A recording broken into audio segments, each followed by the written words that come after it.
You're All right. right, so we're live. Guys, thanks for staying from the last meeting and or coming on here to hear this presentation today. I really appreciate your time, especially on a Friday, a beautiful Friday afternoon. For those of you that don't know me, my name is Jim Diebold. I'm a Focal Point business coach, business and executive coach, actually. And what I wanted to do today was kind of get into the points of what coaching is and what it isn't and how it can benefit you. And one thing that's going to come up a few times is I'd like you to pay attention to the graphic on the left side of that PowerPoint slide. Being a pebble on a pond is going to be a recurring theme throughout the presentation, okay? So just to give you a little bit of background on myself, I think that's going to be one of the easiest ways to help you understand why I now do what I do. So I spent, well, actually, first, I want to take you back to a real life scenario for me.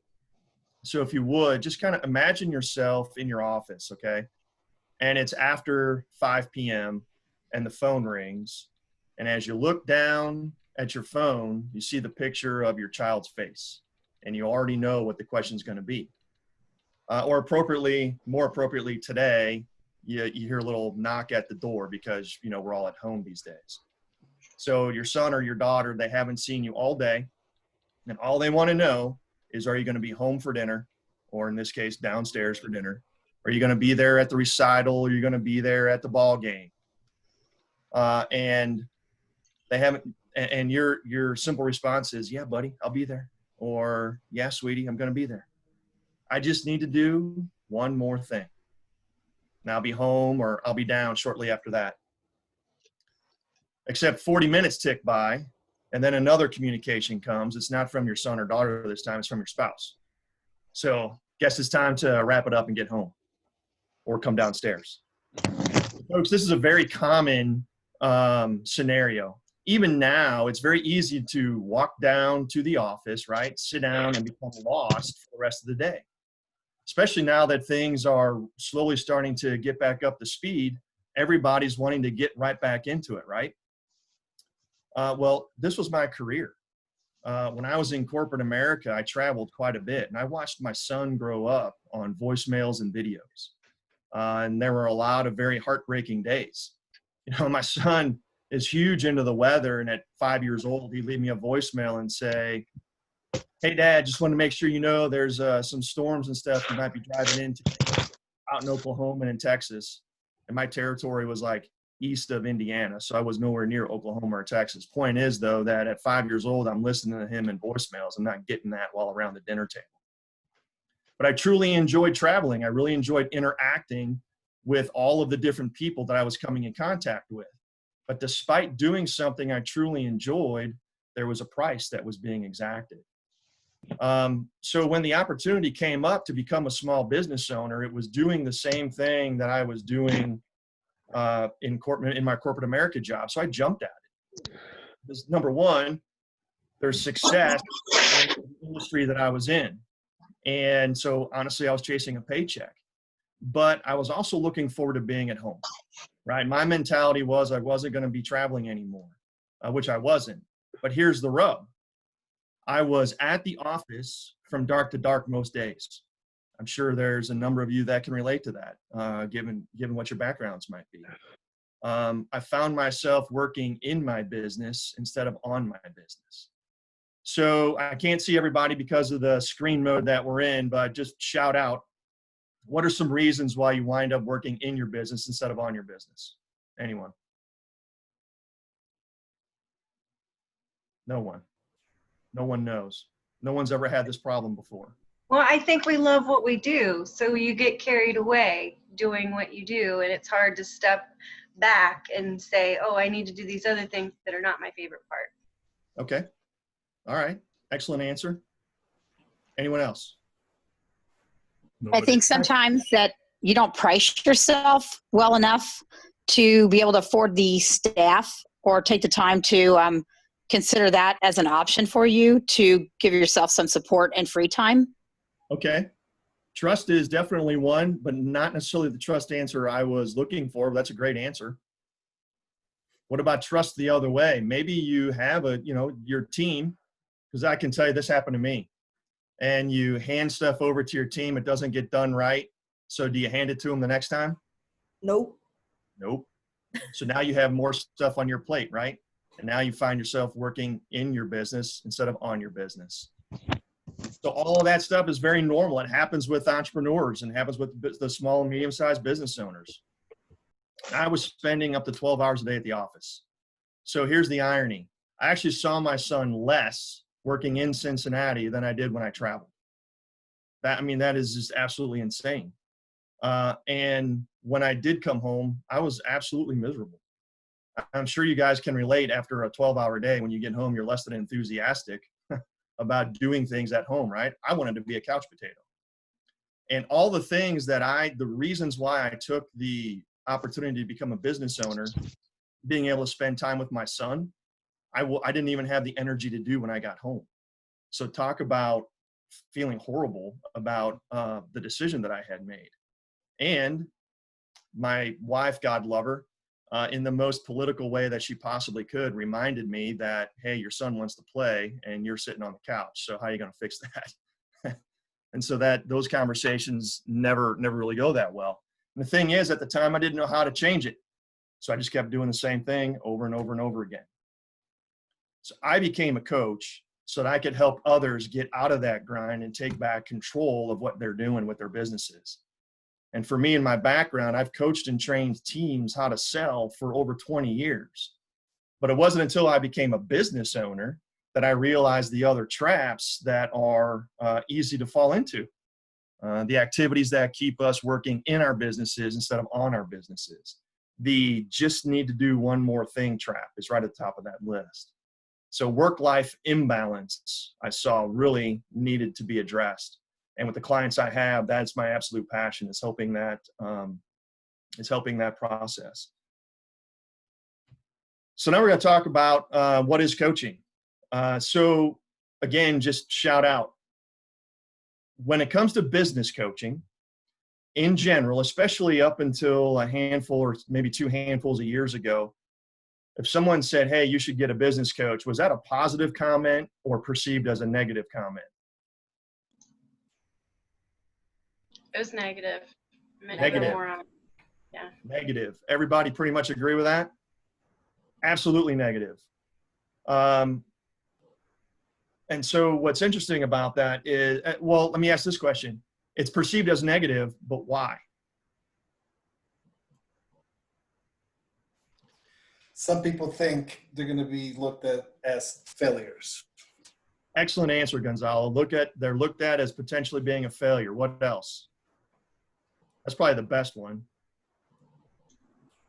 I think it also forced people to make them vulnerable because you are facing your weaknesses. You can't do everything. Absolutely. Absolutely awesome answers. So now let's take the different analogy and y'all can see the slide. Do we expect or not expect athletes, especially top athletes, to have coaches? Have coaches. We absolutely expect it every single time. Not only do we expect them to have a coach, we expect them to have like 10 coaches. The nutrition coach, the swing coach, the strength coach, the mental coach. And here we are from a business mentality going, well, why should I have a coach? I don't want to admit that I need help.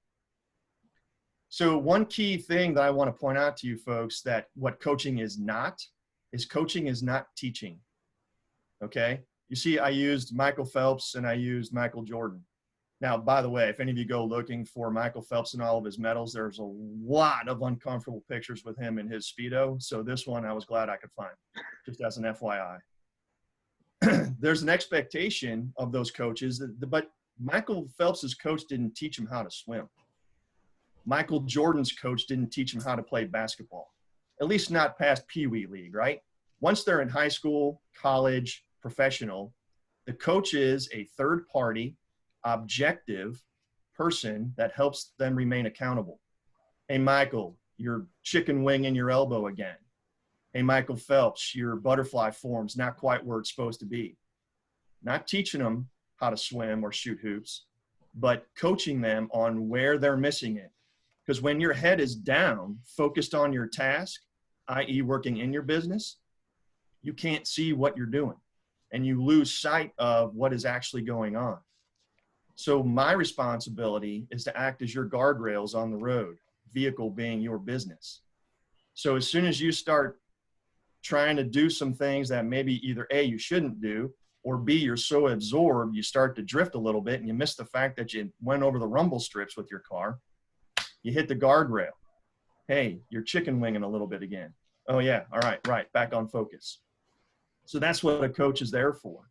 It's to help you with your processes and put you in a place where you can stay focused on what the important things are. Make sense?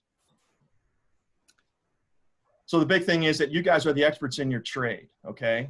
Now, historically, though, what do business owners or even leaders in an organization, how do they educate themselves or coach themselves, if you will, on business? What do they do?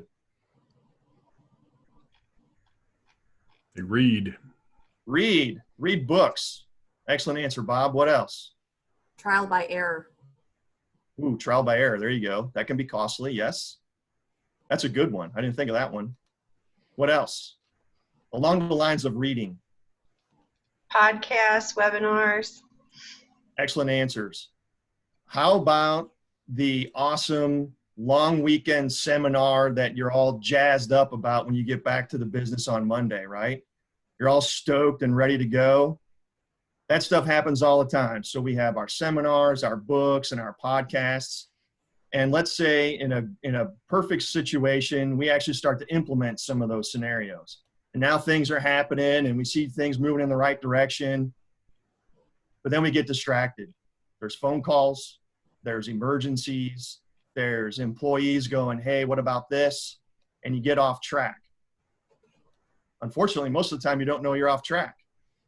But even if you do know you're off track, who do you call? The author's probably not reachable. Seminar dude is in Switzerland this week doing another seminar, right? So who's there to help you remain accountable and to help put you back on path? So next thing you know, the day's over, okay? You look at your list of tasks and you've done 2 out of 10. And the 2 that you crossed off are probably what? The easiest 2 to do because you could get those out of the way.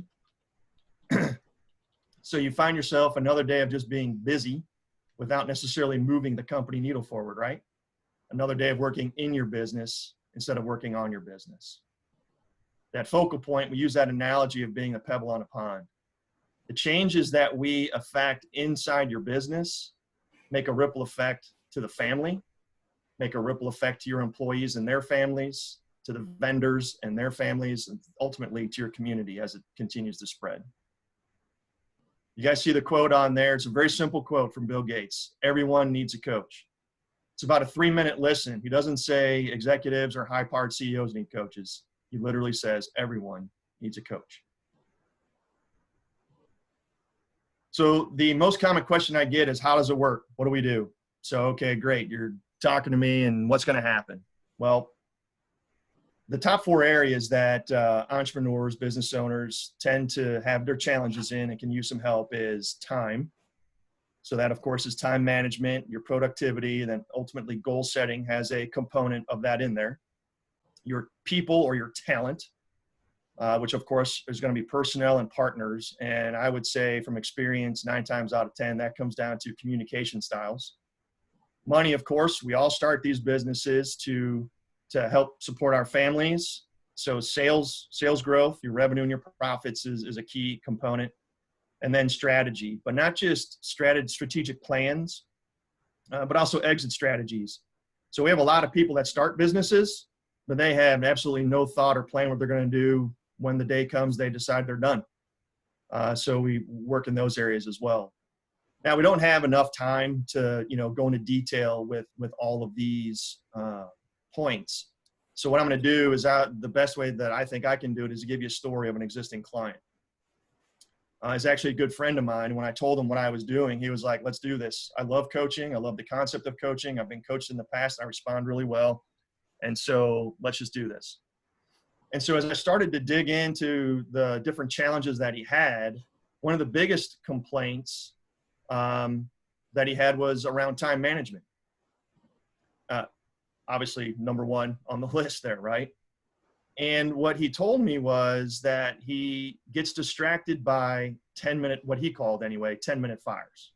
You guys relate to that 10-minute fire? Like you're trying to get something done. Next thing you know, you get an email, someone knocks on your door, whatever it is, and you're now distracted from what you were doing. Problem is, he got like 20 to 30 10-minute fires every single day. So he's losing 3 to 5 hours of productive work time every single day by him managing all of these fires. I know you guys can relate on some level. So when you're viewed as the material expert, your people are going to come to you for all the answers. It's just the way it works. That's what happened to me in my business. So besides having to provide all the answers, he was also finding that the tasks weren't getting done quite right or to his liking. So that gets us back to the trust factor before. So he would take on more stuff. So ultimately, a bunch of things were getting done twice as he was having to fix them.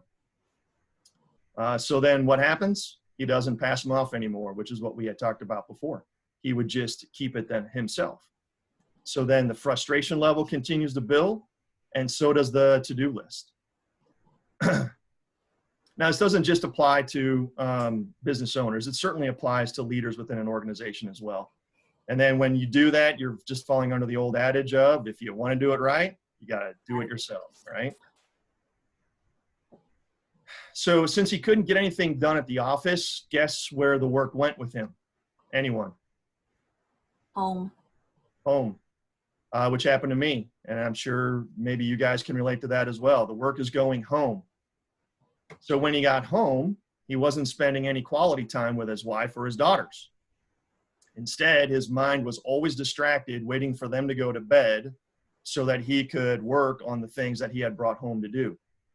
So he found himself staying up till 11 or 12 at night, working on all of that work. And when I was talking to him about it, I said, dude, I totally get it. And for me, when you're not present at home, the analogy I use is your spouse or your children sound like the Charlie Brown teacher, right? I mean, you hear noise, but you don't necessarily hear the words they're using.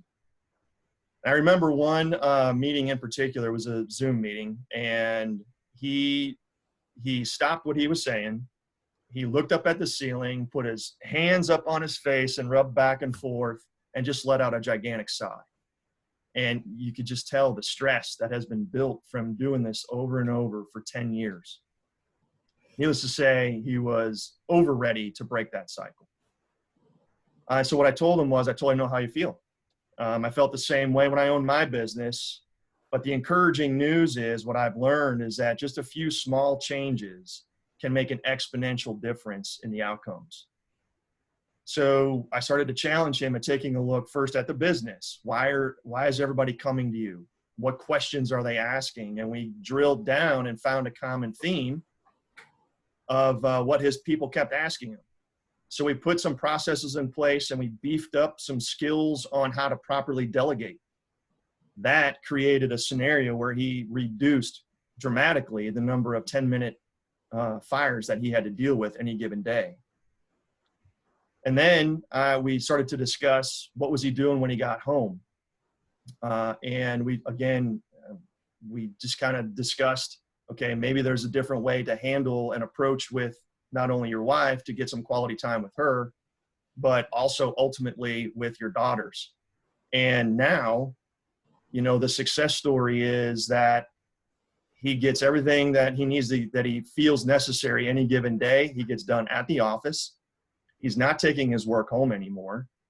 When he's at home, he's present and engaged with both the spouse and the daughters. He goes to bed at 10, and he wakes up the next day fully rested and ready to go for the next day. So, you know, it's an amazing success story, and it's one that quite honestly, I'm proud of. So the big thing is that as a coach, I help cut through the distractions and help you stay focused. All right. I'm the guardrails that keep your vehicle on course. Ultimately, become a trusted partner, pulling excellence not only out of you, but also out of your team.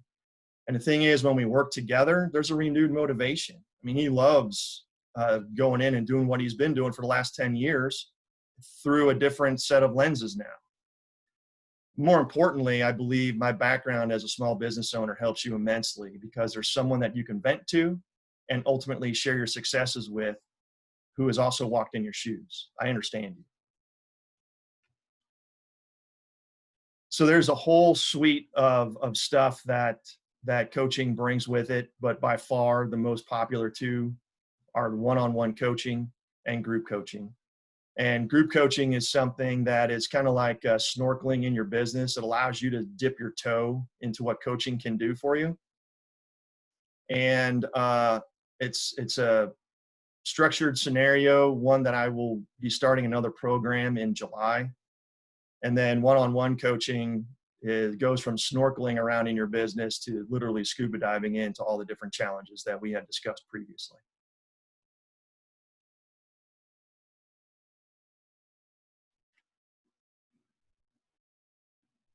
That's it in a nutshell. Are there any questions?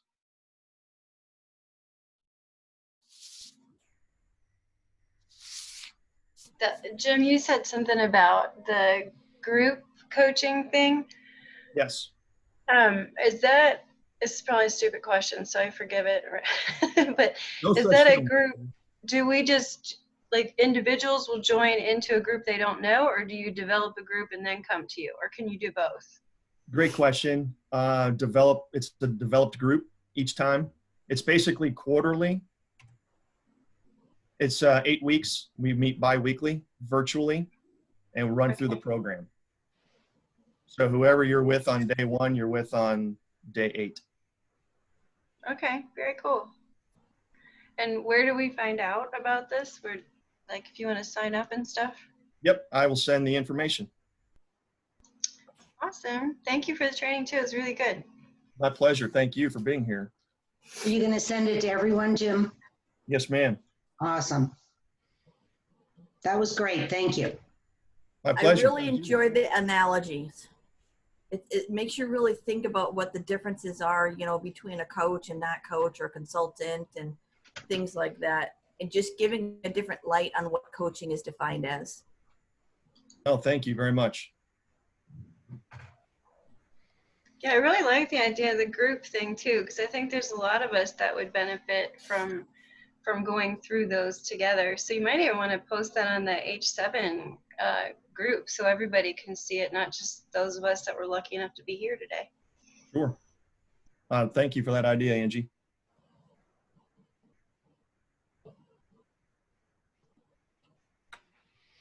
Do you have any recommendations as to maybe like one thing or a couple things that they could do for themselves? Who is that? Sorry about that. It's okay. Is there maybe one or two things you could recommend that they could do? See you, Nancy. That they could do for themselves to reflect on that would be a good starter to identifying as to whether or not they even need a coach or need coaching. I don't know. That's kind of an off the wall question, but No, it's a great question, Clayton. So the number one thing, especially when you think of the story I just shared with one of my clients and the fact that time management is one of the most abused segments of being a business owner. What I would recommend is write down all of the tasks that you perform in a given day. Now, for those of us that are one-man shows, so to speak, this can still be beneficial in the sense. Well, let me finish the rest of the story and our answer, and then I'll go to that component. So if you're in an office where you have employees, or maybe you are an employee but you have people that report to you, or whatever the case may be, write down the tasks that you do every single day. especially think of the ones that you're doing because they weren't done properly in the past. So you've kept them now for days, weeks, months, years, whatever, so that they're quote unquote done right. And start putting dollars to those tasks. So if you make X number of dollars a year, divide that by roughly 2,000, we'll call it, the number of hours in a year, work hours in a year, and that's what your hourly rate is, okay? And if you are performing a task that falls under that value, you and or the company, your company and or the company you work for are losing money. If you're a $30 an hour person doing a $10 an hour job, you're losing $20 an hour for the company. So I would look at your tasks. What am I doing? Where am I spending my time? Okay. And then I mentioned in the conversation, you just get busy and distracted and all this. And so you do the 2 easiest things on your list. And then, you know, you get home, spouse is like, hey, how was everything today? Oh my God, I was so busy. Well, how busy were you really? Did you move the needle or not? And normally we find ourselves doing those tasks that fall under what our hourly rate is. So the lesson there is the person who's getting paid that hourly rate, make sure they're the ones doing that task. Now I'll circle back around to those of us that are one-man shows. There are tons of resources, whether local or abroad, where you can get things outsourced for those lower dollar per hour rates.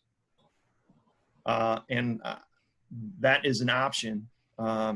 So again, if you're whatever, just call them $30 an hour, and you're doing data entry and, you know, stuff like that, get a college kid and pay him $10 an hour to do that for you so that you can go do more $30 an hour tasks. Cool. Thanks, So look Jim. at where you're spending your time. That's probably the most important thing that I could provide as a takeaway. Cool. Hey, Jim, talking about the takeaway and the time and everything like that, do you guys have like a worksheet that you guys usually use that would help? Yeah, like a worksheet or something that was created. So like you were mentioning, think about what you do on an everyday basis. Maybe like even a task and calculation form. That's a great question, June. Not specifically. It's more something that tends to happen or come up while we're doing a coaching session, but I love the question. I mean, maybe something like that can be created so that way, you know, you can pass it along to us so we can have a better understanding of, you know, how the flow goes. That's you know, cool. you can write down on your task and, you know, what the cost could possibly, you know, be. And I love it. That would be easy for me to put together from what we do in coaching sessions. I would keep it focused around the one person shows just for this one. I would too. I'm sorry, just say for that again, Clay? I'm just saying for this one, I would do the one person, the one man operation. Do The it that way. solopreneur. Gotcha. Okay. Yeah. And we'd love to have that passed out to us, right, guys?